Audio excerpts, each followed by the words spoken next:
And welcome back to Tight Sports. We're going to get into the coaches' press conferences. All three are speaking. We're going to start with Coach Grubb, whose name is out there. It only took a matter of time. Now, that's going to be another test for Coach DeBoer as we move forward. As I just heard Coach Saban say, his last staff at Alabama, he don't know if it was the best staff that he had compared to other staffs. But, 17 years, about 15 of them years, his staff was top notch. And that means you know how to spot a coach as well as a player. So hopefully we can keep Grubb around for about 3 seasons. But, man, his name is out there because people are not going for this foolishness no more. This unproven coaches or these recycled people who want $100 million or their golden parachutes. So people are doing something else. Keep out of my series. I'm going to my 3rd week talking about this coaching carousel that's going on. But enough about that. Let's see what the coaches are talking about. Let's see. All right, if you guys raise your hand, we'll go ahead and start with questions. Let's start with Charlie here, right on the right side. Good morning. Morning. A little off topic, but looks like you spent some of your bye week with Coach Gruden. Was there more than just dropping off that care package? What went down with you guys? Yeah. So Coach Gruden and I met this summer, and obviously, Coach just likes talking ball. We met down in Mobile at the Senior Bowl golf tournament, and so I've just stayed in touch. And during I think it was 2 weeks before the bye week, I reached out to him and just said, "Hey, I'm thinking about coming down there and just talking some ideas." So Coach is great with stuff like that. I just sent him some kind of a request list of some things I'd like to talk about with him, and he's got more film than NFLfilms.com. So he's unbelievable, man. But no, it was great. With a Chase on the far left. Wait a minute. Coach Gruden is on a couple of people's radar too. What is going on here? Are we being wait a minute. I think Gruden is more of a offensive coach, mastermind type dude, but if he wants to play a CEO head coach for a major program, just bring in another coordinator who can run that for you. Plus, Gruden's ideas are probably 15 years old. A lot of staffs like to use the idle week to self-evaluate and look for tendencies that they can break so that other teams can't scout them as easily. Is that something y'all engage in? And if so, how did that go? Yep, we did. I can't tell you anything we found. That would be silly of me, but we certainly did that, and there's plenty to work on. I think that's the big thing. The guys know that. Was really impressed with the practice that we had yesterday. Some of the things that we've addressed with the guys that we got to continue to get better at. I think that's where it starts. Is there's a belief that improvement can still happen at this portion of the season, and certainly our guys believe that. Go to Nick on the far right. Yeah, talking to you for the first time since South Carolina, what was your kind of vantage point, how the last few minutes went after the way the game had gone before that?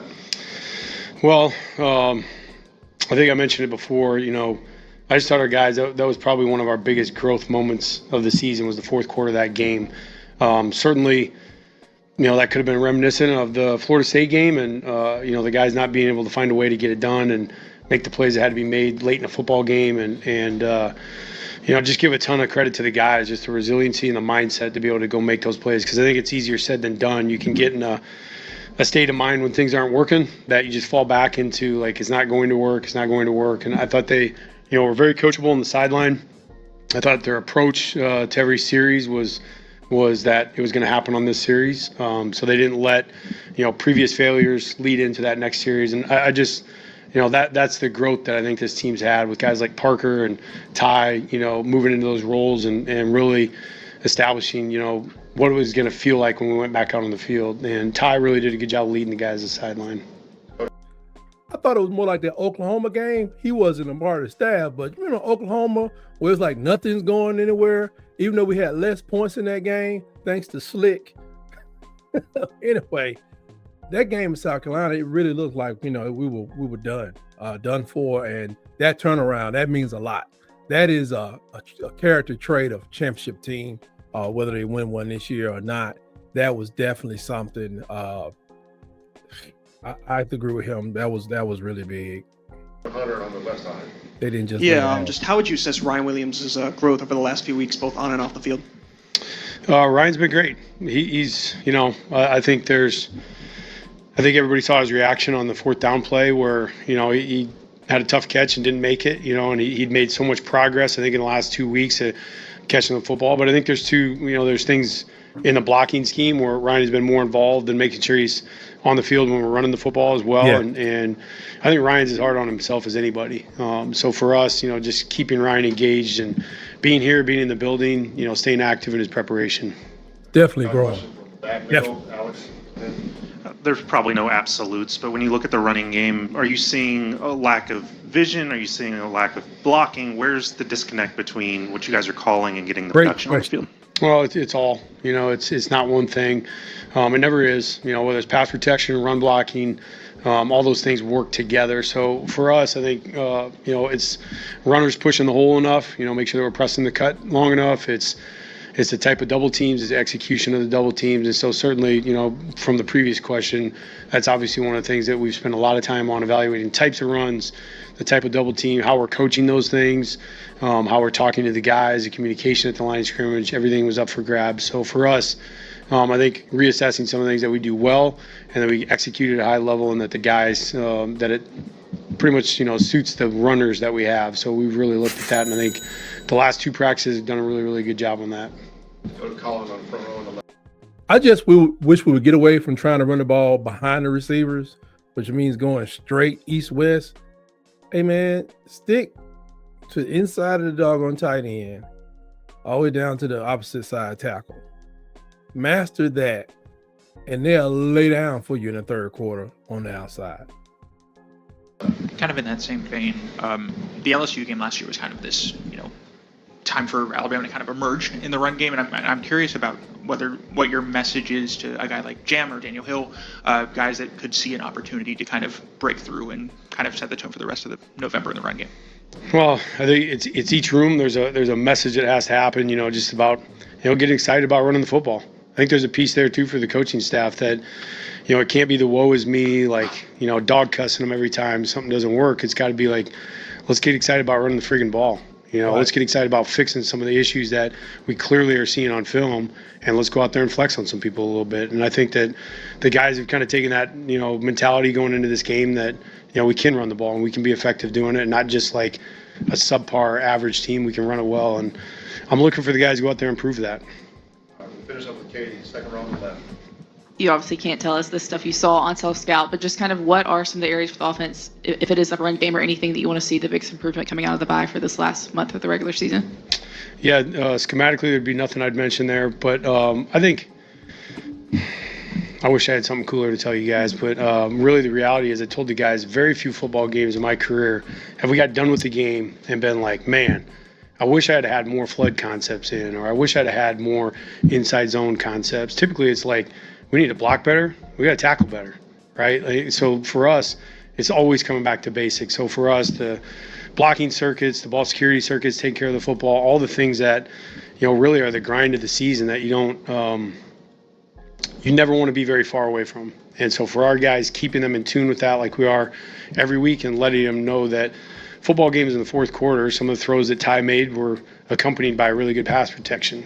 Some of the run hits that happened at really key moments at the end of the game were really good technique on blocking. So just keeping the guys in tune with that has to continue to improve. I thought one of the things we've done a good job of through the season so far is taking care of the ball. So yesterday there was a couple moments where I didn't feel like we were protecting the ball the way we have, and those things were addressed. So for our guys, just realizing how important the details of all the type of schematics they go into, just drill structure, and getting great at those things. And our guys believe in that too. It's not, I never feel like I'm wasting my breath when we show clips or talk to the guys about, pad level, double teams, foot placement, hand placement, where am I putting my hands when I'm catching the football. So felt great about that. I felt great about the guys' reaction to it.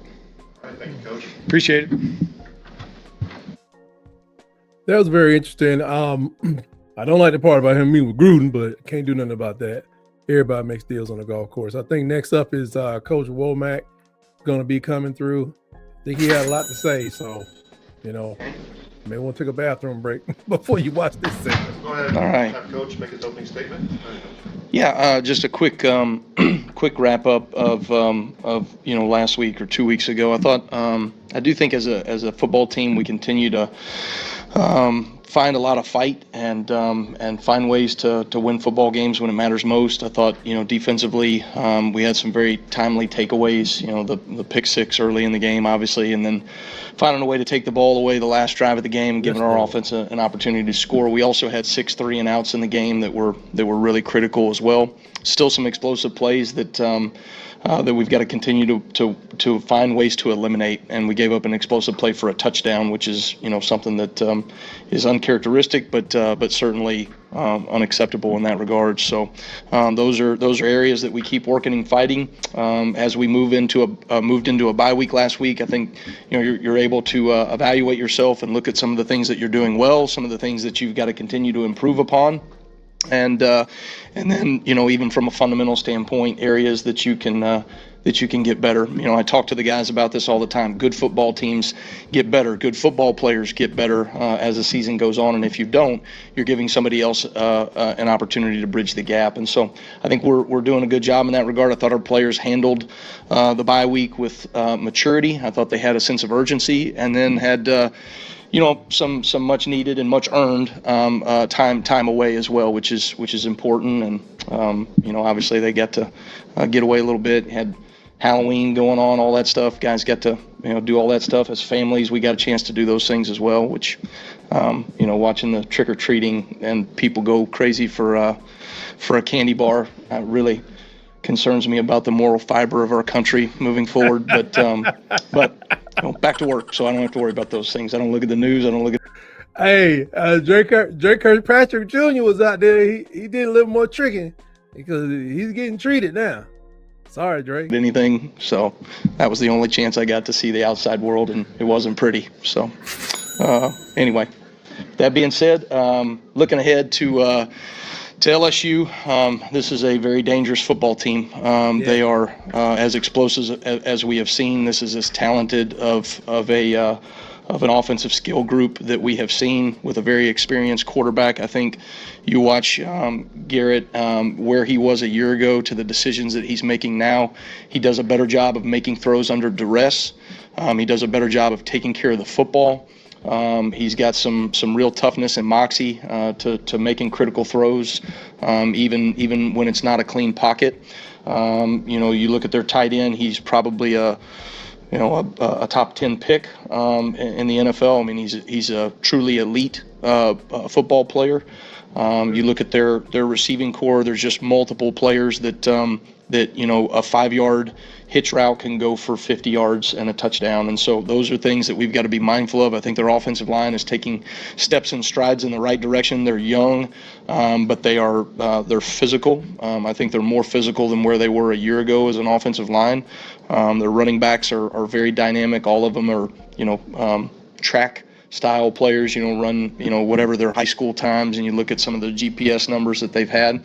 And so this, like any great Alabama LSU matchup, will be a tremendous challenge for us, and one that our players seem to have a great sense of urgency for. I thought we had a great Sunday practice yesterday. Guys came in the way you would want them coming in after a couple of days on a bye week. So very, very much looking forward to the week ahead, and looking forward to putting a great product on the field in Bryant-Denny on Saturday. All right, thanks, Coach. Let's start with Chase on the far left. Can you speak to the difference in the run defense with Tim Keenan on the field versus Keenan off the field? Well, I think Tim is such a physical presence in that those A gaps and some of the things that we're able to do with him from a zero nose standpoint, where he's head up to the center. We've got a few different fronts that we operate where he's playing a zero nose. Anytime that you can two gap and create some havoc, and then some of the blocking schemes and the way people have to block versus a zero nose versus a shade. He can be influential in 4-down looks, absolutely, but some of the things that he's doing, up front when we show a zero nose as well is just very disruptive, and so those are things that great to watch and see the strides that he's taking right now and the steps that he's taken. Him and Deontay Lawson were our power players of the week last week. Both those guys have overcome adversity and injury, and I think are moving in a trajectory right now where they're playing their best football. And it seems weird, but like both of them guys being like in their last season, it's time for the leaders to really step up on defense, especially when it concerns that run game. Because the other guys kind of still figuring it out. Those guys have more snaps than anybody else. So I'm glad to see that he's able to rely on them, and they are stepping up big time. Got 2 questions on the right. Let's start with Nick, and then we'll go to Charlie. New play call for them, Alex Atkins. What do you know about him as an OC, and what are you expecting from the offense with him calling plays? Yeah, Alex, I've known Alex for a long time. Alex was at UT Martin under Jason Simpson, Ty's dad, right before I was there at UT Martin, and he's had a great career.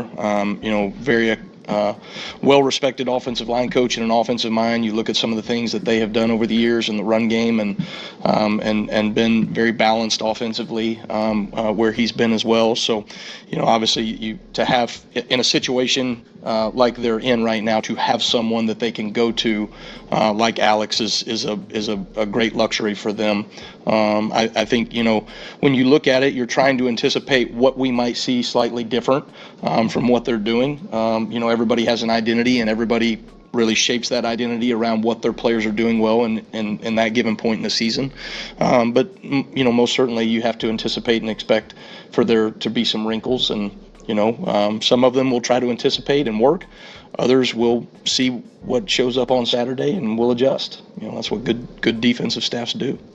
It's amazing how small. In that a similar coaching- vein, I think you're also familiar with Frank Wilson, their interim coach. Yeah. What do you know about him, and what do you maybe expect from a Everybody team led by knows him going into Saturday? Yeah, Frank was my position coach in college. Look at that. And Look at that. I love Frank. I mean, he was a very influential, impactful coach. I think he's very intentional with his players. He's intentional in the recruiting process. I think I'm a better football coach and player, because of my time with Frank Wilson, and so I have just tremendous amount of respect for him. I can't think of a better person to step in at LSU in a place that he cares deeply for that program and that state, and what this means to him, and he'll have that team ready to go. They will be motivated. They'll be ready. They'll be well prepared, and so certainly have a great appreciation for him personally, and obviously he'll have that team ready, and always need to see people that along the line of your path and career have great success, and certainly Frank is one of those. Go to Katie, second row. You kind of hit on this in Nick's question, but how much more challenging did it make your bye week knowing you're facing LSU offense with the same players, but maybe with a new play caller, and kind of you talked about you have to anticipate, but kind of how did that change things for you prep wise? Well, it the film is the film, right? And you look at what a team does. That offensive staff came up with a game plan together. I'm sure there were certain things and certain ideas that maybe their offensive coordinator previously had done to what maybe Alex might want to do, but at the same time, they're utilizing their players in a very good way. They have athletes that they can get the football in space. They're finding creative ways in the run game to hit explosive plays, and I know maybe they're not as consistent as they'd like to be in the run game, but they're also very dangerous in the run game because they've created explosive plays in just about every football game. And when they do get out in space with those running backs, they can hit home runs. So, we'll look at and try to anticipate what we think that they're going to do. Maybe that might be slightly different tweaks. We're certainly going to prepare for the things that they have put on film already. And then again, you might carry one or two more things in terms of volume defensively, just if they want to go this direction or that direction. But that's the nice thing about going into week 9, 10, including bye weeks, right? We have a large volume of defense that we can go and adjust to based off of whatever we're seeing in that week's game plan. Go to Colin, front left. Hicken, what have you seen, I guess, throughout the month of October from Dijon Lee? He's got a lot more playing time. How has he progressed? What other steps do you want to see him? Yeah, I think Dijon, young players, right, in big moments, some of it is just overcoming the moment. And I think, think about Dijon. I mean, the very first play of his college career, right, against Florida State, he gives up a big bomb. You see some guys that can wreck them for weeks on end, and he just went right back to work and has made plays, has made plays on deep balls downfield, has made plays on situational downs for us. I think he's very physical in his presence in the run game.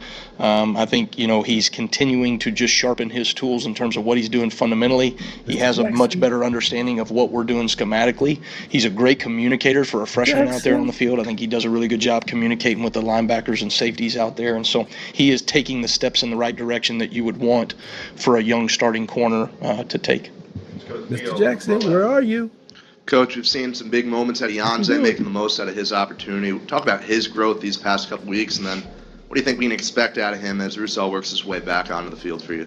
Yeah, I think Janze is taking steps in the right direction, and just becoming a more consistent football player down in and down out. Obviously, you see some of the production in the passing game and his ability to affect the quarterback, but in large part, you look at the Tennessee game, his sacks were because he was doing his job, and when you just do your job consistently at a high level, you're going to create more production for yourself. And so it's fun to watch Janze and the maturity and that he has, how he has grown over the last year and a half, 2 years here that I've spent with him, and he's got a very impressive skill set. And it's always you watch a guy when they do their job more consistently and they're rewarded through production. Yeah. There's a confidence that you start seeing a player play with, and I think you're seeing that from Janze right now in terms of the confidence that he is starting to play with. There's a confidence in a number of our guys that we're starting to see, and I told our players that's an earned confidence. You've earned that confidence to overcome adversity, to go create production, to go do your job at a high level, and we got to continue to see that. And then certainly, I think you asked a question about Quay Roussel. Quay's doing a really good job right now. Our training staff has done a tremendous job with him and preparing him to get back as soon as possible, and he has done a great job of pushing and is hitting all the markers he needs to hit, and certainly we anticipate him to be back sooner than later. Ooh, good. That's good to hear. Coach, what do you see in Garrett Nussmeier, and particularly how difficult is it to defend him in the RPO game with what they've been doing lately? Yeah, I think you hit the nail on the head in terms of like how efficient they are in the RPO game. The perimeter screens, the throws downfield, and the vertical, slant glance game as well is an extension of their run game. And so sometimes you look at it and you go, well, they're only running the ball for this. Yeah, but they're doing certain things in the run game that are opening up things in the passing game, the RPO game, right? And so, those are things that he is navigating them really well. He's making really good decisions in terms of handing the run off or throwing the RPO based off of the numbers that he's seeing in the box or the rotations and leverages that he's seeing right now. And he, you can tell he's very confident in knowing where to go with the ball, and that's allowing them to be pretty efficient offensively. All right. Thank you, Coach. Okay, thanks, guys. Roll Tide. Woo. That was a mouthful. I mean, I like what he's saying. I'm glad that Quay Roussel is getting closer to getting back. I would like to see him around the Oklahoma game a little bit, maybe even during the game against whoever it is they got for homecoming, but get him out there before the Auburn game, because I'm thinking the Auburn game is going to be tight. I think this game is going to be surprising. I think the weakness to me in LSU is in their defense, but they can score. They're scoring spurts, but they can score. But we want to take advantage of their defense and get back to controlling the clock. Coach DeBoer is up next. So he didn't take that long to say what he had to say because he was focused on health.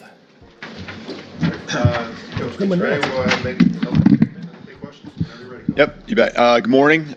Just coming off the bye week, I think it was very productive. Guys got chance to get their bodies freshened up and mind as well. Yesterday was a great practice for us, full of energy and getting a chance to dial in the end of the week and going into yesterday on LSU, and just always focusing on continuing to improve. I think that our guys still really believe that that's the case. That needs to be the mindset we always have in our program. But heading into this game against LSU, we expect nothing but their best. A high level of energy. It's going to be a great environment.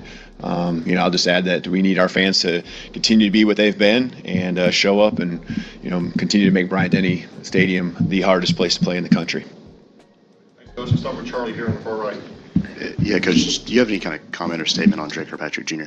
Yeah, totally. Unfortunately, with this information that I have at this time, talk to Dre, and we need to indefinitely suspend him, and he understands there's consequences that come with his actions.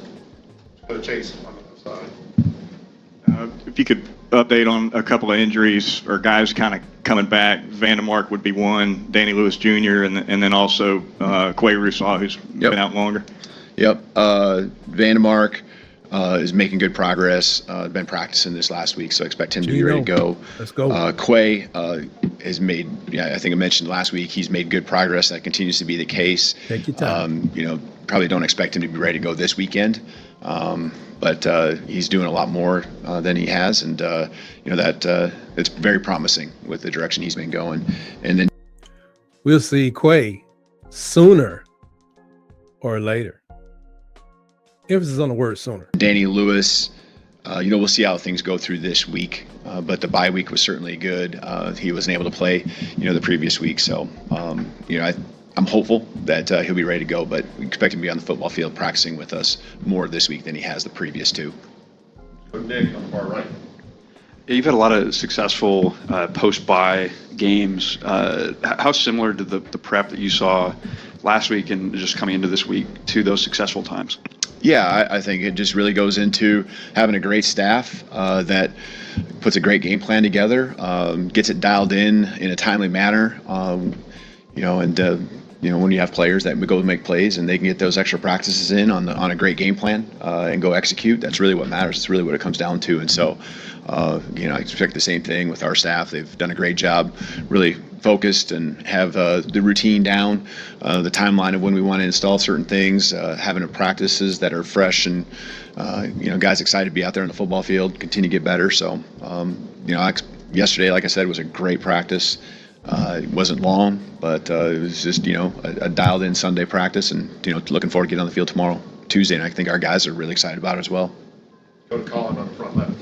Hey, Kalen, not only this week, but kind of looking ahead to, it doesn't seem like you guys have to leave the state of Alabama, through your final 4 games, and I'm curious about what... Love it. I don't know, is that a point in your guys' favor? What are the kind of the pros and cons of not having to travel, far for an SEC game? Yeah, I guess I hadn't even thought of it in terms of not even having to leave the state, but, I thought of it in terms of having, a number of home games, and that's been great for us. It doesn't guarantee anything. I think it still comes down again to the preparation, but we definitely feel there's a home field advantage playing here at Bryant-Denny, as I said. And so, we're looking forward to having, these teams come to our place, and, our goal, and as always, is to protect our house. And so the guys really, take a lot of pride in that, and, want to continue to do that and uphold the streak that we have. All right, let's go on the far left. We'll finish up with Hunter.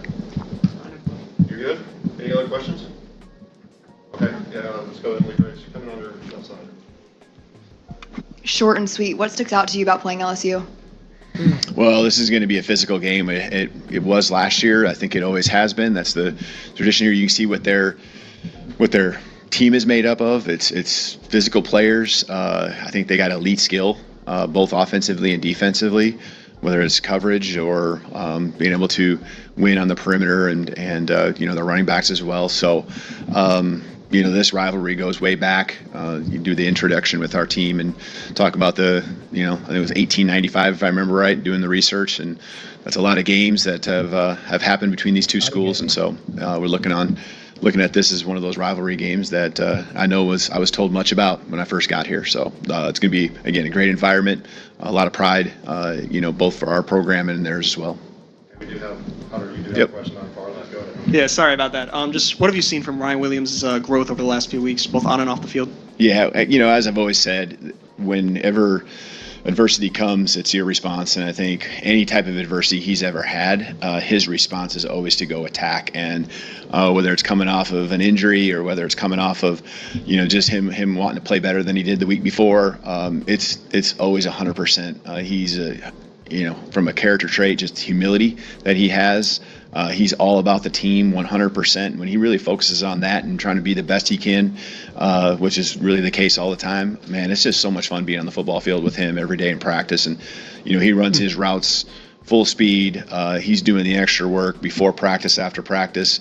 No one on our team is ever going to question the work that he puts in and how important it is to him. But, he's continued to attack, just getting better, and I think that's shown up. We're all human, so he's not going to be perfect, but he's really continued to hone in on the things that matter, and I think you're continuing to see him trend up. All right, thank you. Thank you. All right. Well, folks, I didn't want to hold you that long. I'm sorry, I'm running longer than I thought I would. But I just want to remind you, please like and subscribe to the channel.